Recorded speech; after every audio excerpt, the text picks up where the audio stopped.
नमस्कार दोस्तों, स्वागत है आपका friends at preparation YouTube channel पर। चलिए स्टार्ट करते हैं फर्स्ट क्वेश्चन के साथ। Consider the following statement. इस क्वेश्चन में आपके पास कुछ स्टेटमेंट गिवन है। ये फर्स्ट स्टेटमेंट है और इसके नीचे ये सेकंड स्टेटमेंट है। इन दोनों स्टेटमेंट से आपसे पूछा जा रहा है कि करेक्ट स्टेटमेंट कौन सा है, ये आपको चूज करना है। उसी के अकॉर्डिंग ये आपके पास ऑप्शन है। According to first statement, the National Commission of Safai Karamchari is non statutory body under the ministry of Social Justice and Empowerment. यानी कि हमारी कंट्री में सफाई कर्मचारियों से रिलेटेड एक कमीशन है, उसके रिगार्डिंग आपसे बोला जा रहा है कि ये एक नॉन स्टैच्यूटरी बॉडी है। ये फर्स्ट स्टेटमेंट में आपको बोला जा रहा है। According to second statement, the ministry of Housing and Urban Affair, यानी कि ये जो मिनिस्ट्री है इसके बारे में आपसे बोला जा रहा है कि has launch the Safai Karamchari challenges to eliminate manual scavenging. हमारी कंट्री में जो सफाई वगैरह होती है, नाले वगैरह की सफाई होता है, तो उससे रिलेटेड जो मैनुअल स्क्वेंजिंग होती है उसको रोकने के लिए, इसे बंद करने के लिए, एक तरह से इसे एलिमिनेट करने के लिए हमारी कंट्री में ministry of Housing and Urban affair ने एक स्कीम लॉन्च की, एक प्रोग्राम लॉन्च किया, एक चैलेंज लॉन्च किया, जिसका नाम रखा गया है कि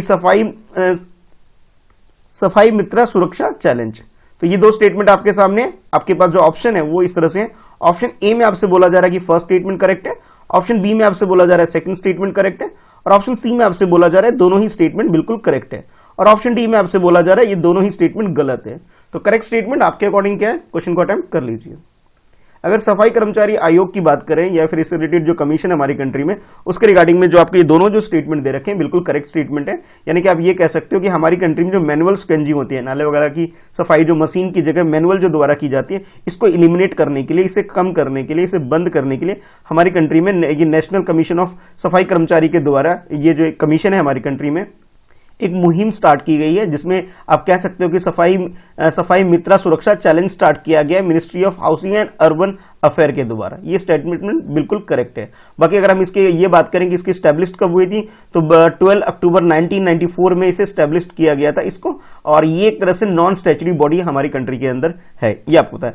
और ये जो स्टेप लिया गया अभी 19 नवंबर को वर्ल्ड टॉयलेट डे था, उस दिन ये इनिशिएटिव लिया गया है। तो आप ये कह सकते हो दोनों ही स्टेटमेंट आपको करेक्ट दे रखे, तो सी हमारा आंसर हो जाएगा। एमसीएशन programme was recently in the news, it is. अब इस क्वेश्चन में आपसे एमसीएशन प्रोग्राम क्या है इसके रिगार्डिंग में आपसे क्वेश्चन पूछा जा रहा है, और आपके पास ये चार ऑप्शन दे दिए गए कि चारों ऑप्शन में से आपको चूज करना है कि एमसीएशन प्रोग्राम किससे रिलेटेड है। ऑप्शन ए में आपसे बोला जा रहा है कि mobile portable to register any cyber fraud और हरासमेंट, मतलब आपकी मोबाइल के थ्रू, मोबाइल पोर्टल एक तरह से आप कह सकते हो, जिसमें अगर आपको से कोई साइबर क्राइम आपके साथ होता है या कोई हरासमेंट की जाती है आपके ऑनलाइन आपके साथ, तो आप इसके लिए कंप्लेन कर सकते हैं इस पोर्टल के थ्रू।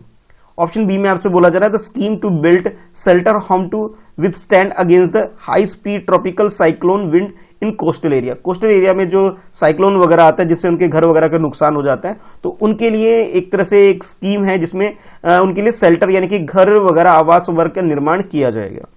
ऑप्शन सी में आपसे बोला जा रहा है कि using mobile technology to discourage tambaku consumption, कि मोबाइल टेक्नोलॉजी को यूज करते हुए लोगों को एक तरह से अवेयर करना है कि ये तंबाकू वगैरह का जो कंजप्शन करते हैं इसको ना करें। और ऑप्शन डी में आपसे बोला जा रहा है प्रोग्राम फॉर टेस्टिंग कोविड-19 infection and stopping its spread, यानी कि कोविड-19 जो बीमारी फैल रही है उसको टेस्ट करने का एक प्रोग्राम है और इसको फैलने से रोकने के लिए इसे प्रयास किया जाएगा। तो ये चार ऑप्शन आपके सामने, आपको बताना है कि एमसीएशन प्रोग्राम किससे रिलेटेड है। तो एमसीएशन प्रोग्राम की अगर बात करें तो ये हमारी कंट्री में जो तंबाकू यूज है उसको एक तरह से बंद करने के लिए या उसको मिनिमाइज करने के लिए, या कह सकते हो कि तंबाकू का यूज लोग ना करें, उसके लिए ये प्रोग्राम हमारी कंट्री में लॉन्च किया गया है। एक तरह से मोबाइल टेक्नोलॉजी को इसमें यूज किया जा रहा है जिसके अंदर लोगों को अवेयर किया जा रहा है। तो आप ये कह सकते हो ये जो प्रोग्राम है जिसे जो लॉन्च किया गया हमारी कंट्री में नेशनल तंबाकू कंट्रोल प्रोग्राम के अंतर्गत ये आता है, ये जो कि ministry of health and family welfare ने इसे इनिशिएटिव लिया हुआ, इसे स्टार्ट किया विद हेल्प ऑफ डब्ल्यूएचओ की तरफ से फंड आता है, वो इस प्रोग्राम को स्टार्ट करने के लिए हमारी कंट्री में फंड वगैरह प्रोवाइड करती है, और इसे जो कंसर्न मिनिस्ट्री है यानी कि health and family welfare ministry इसे इंप्लीमेंट कर रही है, जिसमें होता है क्या है कि लोगों को अवेयर किया जाता है कि इसका यूज ना करें। आप लोग अब देखते भी होंगे टीवी वगैरह, न्यूज़पेपर में एड वगैरह भी काफी इस तरह से रिलेटेड आता है, और जो भी इस तंबाकू प्रोडक्ट होता है उसमें एक वार्निंग बड़े बड़े अक्षरों में भी लिखा होता है कि ये हमारे लिए नुकसानदायक है। तो आप ये कह सकते हो करेक्ट आंसर आपका ऑप्शन सी हो जाएगा। ये तंबाकू कंजम्पशन को मिनिमाइज करने या इसको डिस्करेज करने के लिए एक प्रोग्राम हमारी कंट्री में लॉन्च किया गया है। Which of the following statement are correct regarding the protection of regional language. Regional language से रिलेटेड ये क्वेश्चन है, आपको बताना है कि इसके प्रोटेक्शन के लिए से रिगार्डिंग में कौन कौन सा स्टेटमेंट इसमें करेक्ट है। तो 3 स्टेटमेंट आपके सामने है, ये फर्स्ट स्टेटमेंट है, उसके बाद ये सेकंड स्टेटमेंट है और नीचे ये थर्ड स्टेटमेंट है। 3 स्टेटमेंट आपको दे दिए गए हैं, आपको चूज करना है कि करेक्ट स्टेटमेंट के अकॉर्डिंग अपना आंसर। तो फर्स्ट स्टेटमेंट में आपसे बोला जा रहा है कि the Namath Basai initiative is launch by the ministry of education to teach tribal children in the vulnerable language. Vulnerable language यानी कि वो लैंग्वेज लुप्त होने की कैटेगरी के अंदर आ रही है, जो अब गायब होने वाली है, उस तरह की लैंग्वेज को बचाने के लिए ट्राइबल बच्चों को उनकी लैंग्वेज में एजुकेशन प्रोवाइड करने का एक प्रोग्राम है नमत बेसाई, जिसके बारे में आपसे फर्स्ट स्टेटमेंट में बोला जा रहा है। और ये जो इनिशिएटिव है, ये आपसे बोला जा रहा है इनिशिएटिव, ये हमारी कंट्री में एजुकेशन मिनिस्ट्री के द्वारा लिया गया है। सेकेंड स्टेटमेंट बोला जा रहा है The United Nations General Assembly has proclaimed 2019 as the International Year of Indigenous Language। यानी कि एक आप ये कह सकते हो कि अभी हमारी इंटरनेशनल लेवल पे यूनेस्को के द्वारा एक तरह से आप बोल सकते हो, या यूनाइटेड नेशन के द्वारा एक तरह से बोल सकते हो आप, कि जितनी भी इंडिजिनस लैंग्वेज हैं जो पर्टिकुलर किसी कम्युनिटी से बेस्ड है, किसी ट्राइबल लोगों से बेस्ड है, उनकी लैंग्वेज को बचाने के लिए, उनकी प्रोटेक्शन के लिए 2019 को एक ईयर डिक्लेयर कर दिया गया इनके द्वारा कि ये international year of indigenous language का ईयर हम सेलिब्रेट करेंगे, जो लास्ट ईयर था। तो ये सेकंड स्टेटमेंट में आपको बताया जा रहा है। और थर्ड स्टेटमेंट में बोला जा रहा है the yellow proclaimed of UNESCO is aimed at protecting the linguistic resource and diversity. UNESCO के द्वारा एक लैंग्वेज है जिसका नाम यूलू एक लैंग्वेज है, जिसको बचाने के लिए, इसके प्रोटेक्शन के लिए यूनेस्को ने एक तरह से एम रखा हुआ है, या आप बोल सकते हैं इसको एज ए लिंग्विस्टिक रिसोर्स और डाइवर्सिटी के रूप में से एक तरह से प्रोटेक्शन प्रोवाइड करने के लिए। तो आपके पास ये 3 स्टेटमेंट है, रीजनल लैंग्वेज को ध्यान में रखते हुए आपको ये क्वेश्चन अटेम्प्ट कर लेना है। तो ऑप्शन ए में आपसे बोला जा रहा है ओनली फर्स्ट स्टेटमेंट जो है वो करेक्ट है। ऑप्शन बी में आपसे बोला जा रहा है कि सेकंड एंड थर्ड स्टेटमेंट ये करेक्ट बताया जा रहा है, और ऑप्शन सी में आपसे first and third statement correct बताया जा रहा है, और ऑप्शन डी में आपसे बोला जा रहा है कि तीनों ही स्टेटमेंट बिल्कुल करेक्ट है। तो करेक्ट स्टेटमेंट आपके अकॉर्डिंग क्या है, क्वेश्चन को अटेम्प्ट कर लीजिए। अगर हम प्रोटेक्शन की बात करें कि भी इंडिजिनस लैंग्वेज या फिर ट्राइबल लैंग्वेज, जो जनजातियों की एक कोई पर्टिकुलर लैंग्वेज जो होती है, उनको बचाने के लिए केरला गवर्नमेंट के द्वारा, ध्यान रखिएगा, केरला गवर्नमेंट के द्वारा एक स्टेप लिया गया हुआ है, ना कि यूनियन गवर्नमेंट या एजुकेशन मिनिस्ट्री के द्वारा। और केरला गवर्नमेंट ने डिसाइड किया कि भी एक इनिशिएटिव स्टार्ट करेंगे जिसका नाम रखा गया है कि नमत बिसाई स्कीम, जो कि केरला में स्टेट गवर्नमेंट के द्वारा एक तरह से वो जो भी इस तरह की लैंग्वेज को बचाने के लिए उनसे रिलेटेड जो बच्चे हैं जो इस ट्राइबल ग्रुप के, उनको एजुकेशन प्रोवाइड करने का काम जो किया जाएगा वो उनकी रीजनल लैंग्वेज में ही किया जाएगा। तो आप ये कह सकते हो फर्स्ट स्टेटमेंट जो आपको दे रखा था वो गलत है। बाकी सेकंड स्टेटमेंट की बात बिल्कुल करेक्ट है। 2018 में एक तरह से इंटरनेशनल लेवल पे एक मीटिंग हुई थी जो कि चाइना में हुई थी। हाँ, उसमें ये बोला गया कि 2019 को हम लोग एज ए सेलिब्रेट करेंगे international year of indigenous language को। तो ये बात भी बिल्कुल करेक्ट है। और थर्ड स्टेटमेंट में जिसमें ये बोला गया कि भी 2019 में जो ये ईयर सेलिब्रेट करने की बात की जा रही थी, उसके अंदर यूलू जो लैंग्वेज है उसको एक तरह से प्रोक्लेम किया जा रहा था, इसको बचाने के लिए, इसको एज ए लिंग्विस्टिक रिसोर्स हमारे इंटरनेशनल वर्ल्ड के लिए एक तरह से बचाने के लिए ये टारगेट या एम रखा गया था यूनेस्को के द्वारा। तो आप ये कह सकते हो सेकंड एंड थर्ड स्टेटमेंट बिल्कुल करेक्ट है। फर्स्ट स्टेटमेंट में गड़बड़ ये थी कि केरला स्टेट होना चाहिए था, जबकि आपको यूनियन मिनिस्ट्री दे रखी थी, एजुकेशन मिनिस्ट्री के बारे में गिवन था स्टेट क्वेश्चन के अंदर। फर्स्ट स्टेटमेंट गलत होने की वजह से बाकी 2 स्टेटमेंट करेक्ट है। तो आप कह सकते हो बी हमारा आंसर हो जाएगा, second and third statement correct है। न्यूक्लियर मैग्नेटिक रिसोर्स, ये जिसे NMR टेस्ट बोल सकते हो, has been in the news, it is related to. आपको ये बताना है ये जो टेस्ट होता है NMR टेस्ट जो होता है, यानी कि nuclear magnetic test response test के बारे में आपसे पूछा जा रहा है, ये किससे रिलेटेड है। ठीक है, ये न्यूज में था भी, इसलिए क्वेश्चन आपसे पूछा जा रहा है। और आपके पास ये 4 ऑप्शन दे दिए गए। तो अगर हम ऑप्शन ए को देखें, इसमें आपसे बोला जा रहा है ये एक तरह से measuring distance between the celestial object. Celestial object यानी कि जो स्पेस में जो भी ऑब्जेक्ट होते हैं उसको बोला जाता है सेलेस्टियल ऑब्जेक्ट। तो उनके बीच का जो डिस्टेंस होता है उसको मेजर करने के लिए एक तरह से आप कह सकते हो टेस्ट है। यानी कि आप एक तरह से एक प्लैनेट दूसरे प्लैनेट के साथ कोई और दूसरा ऑब्जेक्ट जो स्पेस के अंदर है उनके बीच का डिस्टेंस मेजर करने के लिए यूज किया जाता है। ऑप्शन बी में आपसे बोला जा रहा है डिस्कवरी ऑफ ग्रेविटेशनल वेव, यानी कि ग्रेविटी का जो वेव है कि किस स्पीड में आ रहा है, क्या फ्रीक्वेंसी है, इस तरह की जो डाटा उसको डिस्कवर करने के लिए ये टेस्ट कंडक्ट किया जाता है। सी में आपसे बोला जा रहा है ascertain of the composition of the product at a molecular level, यानी कि आप ये कह सकते हो किसी भी प्रोडक्ट के अंदर मोलिकुलर लेवल उसका क्या है उसको चेक करने के लिए एक टेस्ट कंडक्ट किया जाता है ये। और ऑप्शन डी में आपसे बोला जा रहा है कि search of magnetic monopoles at the centre of the black hole. Black hole के बीच में, ब्लैक होल आप जानते हैं कि जिसके अंदर सारी चीज मिक्स हो जाती है, डूब जाती है, एक तरह से आप कह सकते हो, तो उसके बारे में बताया जा रहा है कि इसके अंदर इसकी जो मैग्नेटिक मोनोपोल्स है उसको मेजर करने के लिए, उसको सर्च करने के लिए, इसके सेंटर कहां पर है उसको जानने के लिए इस तरह का टेस्ट कंडक्ट किया जाता है।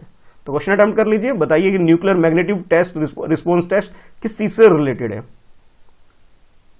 तो इस क्वेश्चन की अगर करेक्ट आंसर की बात करें तो करेक्ट आंसर इसका सी है, यानी कि आप ये बोल सकते हो कि न्यूक्लियर मैग्नेटिक रिस्पॉन्स टेस्ट एक तरह से टेस्ट है जो कि केमिस्ट्री टेक्निक इसके अंदर यूज की जाती है और ये चेक की जाती है कि किसी भी चीज के अंदर उसकी क्वालिटी और इसमें रिसर्च को डिटरमाइन करने के लिए उसमें कितनी प्योरिटी है, कितना उसमें न्यूक्लियर वैल्यू है, ये जानने के लिए। यानी कि आप ये बोल सकते हो किसी भी चीज का मोलिकुलर स्ट्रक्चर को जानने के लिए टेस्ट कंडक्ट किया जाता है। तो करेक्ट आंसर हमारा ऑप्शन सी हो जाएगा।